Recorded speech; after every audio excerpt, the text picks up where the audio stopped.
Good morning students. आज हम class पढ़ेंगे क्लास सेवन्थ में पढ़ेंगे विषय हिंदी विषय का जो टॉपिक है, जो पाठ का जो नाम है वह है नमक की मिठास। इसके शब्दार्थ देखिए।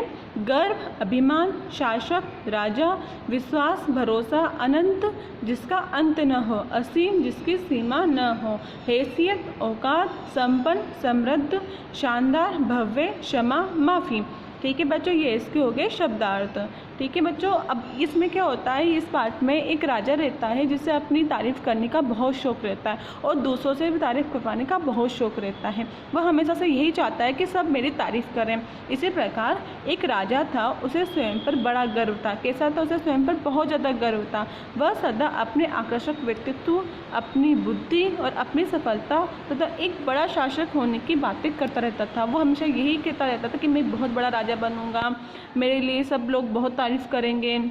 वह चाहता था उसके आसपास के सभी लोग उसकी तारीफ़ करें। क्या चाहता था वो? जितने भी आसपास के लोग हैं ना, उसकी जो प्रजा है, उसकी जो बेटियां, उसका जो परिवार है, सब उसकी तारीफ़ करें। राजा के 3 पुत्रियां थी। कितनी पुत्रियां थी राजा के? 3। राजा ने उन सब की परीक्षा लेनी चाहिए। उसने अपनी तीनों पुत्रियों को बुलाया और बोला, सब मुझसे बहुत स्नेह करते हैं, कि सब मेरी बहुत तारीफ़ करते हैं और सब मुझसे बहुत प्यार करते हैं। अब बताओ आप तीनों मुझसे कितना प्यार करती हो? इसे सुनकर पहले बड़ी बेटी से प्रश्न किया। सबसे पहले किससे प्रश्न किया? उसने अपनी बड़ी पुत्री से। बड़ी पुत्री बोली, बड़ी पुत्री ने उत्तर दिया, पिताजी मैं आपको आकाश के जैसा अनंत और सोने की तरह शुद्ध प्रेम करती हूँ। कैसा प्रेम करती हूँ? आकाश के जैसा अनंत, जिसकी कोई भी अनंत, जिसकी कोई भी मतलब सीमा ही नहीं है, इतना प्यार करती हूँ मैं आपको। और सोने की तरह शुद्ध है, जो मेरा जो प्रेम है वो कैसा है? सोने के जैसा शुद्ध है। राजा सुनकर कैसा हुआ? खुश हो गया एकदम कि नहीं, मेरी बड़ी पुत्री बहुत प्रेम करती है मुझे। दूसरी पुत्री से भी यही प्रश्न पूछा।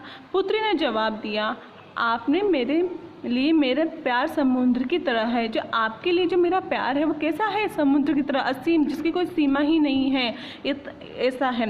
और जवाहरातों की तरह मूल्यवान है। और कैसा है? जवाहरात, जो हीरे मोती जवाहरात है, उनकी तरह मूल्यवान है।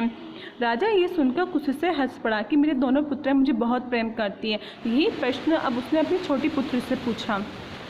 फिर उसने अपनी छोटी बेटी से भी यही प्रश्न किया। छोटी पुत्री ने उत्तर दिया, मैं इतना प्रेम करती हूँ जितना एक पुत्री एक पिता से करती है। कि कैसा करती हो प्रेम आप? कि जैसे एक पुत्री एक पिता से प्रेम करती, उतना ही प्रेम मैं आपको करती हूँ पिताजी। राजा को समझ नहीं आया। फिर से उसने पूछा कि फिर भी कितना प्रेम करती हो पुत्री आप मुझे? तो फिर उसने जवाब दिया, जितना आप नमक से करते हो। किससे करते हो आप? नमक से करते हो।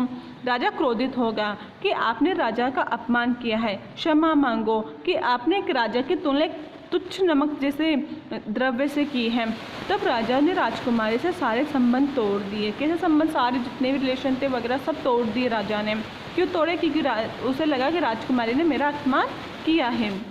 कुछ समय बाद उसने अपने दोनों बड़ी पुत्रियों का विवाह दोनों अच्छे राज्यों में राजाओं के साथ कर दिया। और जो दोनों बड़ी जो पुत्रियां थी उनका विवाह बहुत अच्छे घरों पे और बहुत अच्छे राज्यों में कर दिया। और सबसे छोटी पुत्री का विवाह एक भिखारी के साथ कर दिया। क्यों कर दिया था? क्योंकि उससे सारे संबंध तोड़े हुए थे उससे, और उसे लगा कि राजकुमारी ने मेरा अपमान किया है, इसकी सज़ा इसको मिलनी ही चाहिए। राजकुमारी ये सोचकर चुप रह गई कि शायद यह मेरा दंड है। कि क्या है? ये मेरा दंड है, मेरी सज़ा है जो मैंने अपने पापा का अपमान किया है। राजकुमारी बहुत समझदार थी। जो छोटी वाली जो राजकुमारी थी बहुत ज़्यादा समझदार थी। उसने अपने सारे गहने बेचकर नया जीवन आरंभ किया। किसके साथ आरंभ किया था उसने? जो वो भिखारी था ना, उसके साथ आरंभ किया था। फिर छोटी सी ज़मीन किराए से खरीद ली। और क्या कर लिया उसके बाद? उसने छोटी सी ज़मीन किराए से खरीद ली।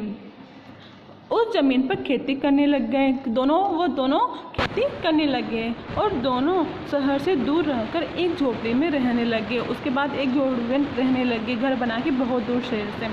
धीरे धीरे मेहनत करके, किससे मेहनत की? एक तो राजकुमार और राजकुमारी के पति ने धीरे धीरे मेहनत करके वो धीरे धीरे बहुत बड़े आदमी बन गए। वे दोनों बड़े आदमी बन गए और बहुत बड़ी दावत की, जिसमें उन्होंने बहुत अमीर जमींदारों व राजाओं को भी बुलवाया। साथ ही राजा को भी आमंत्रित किया।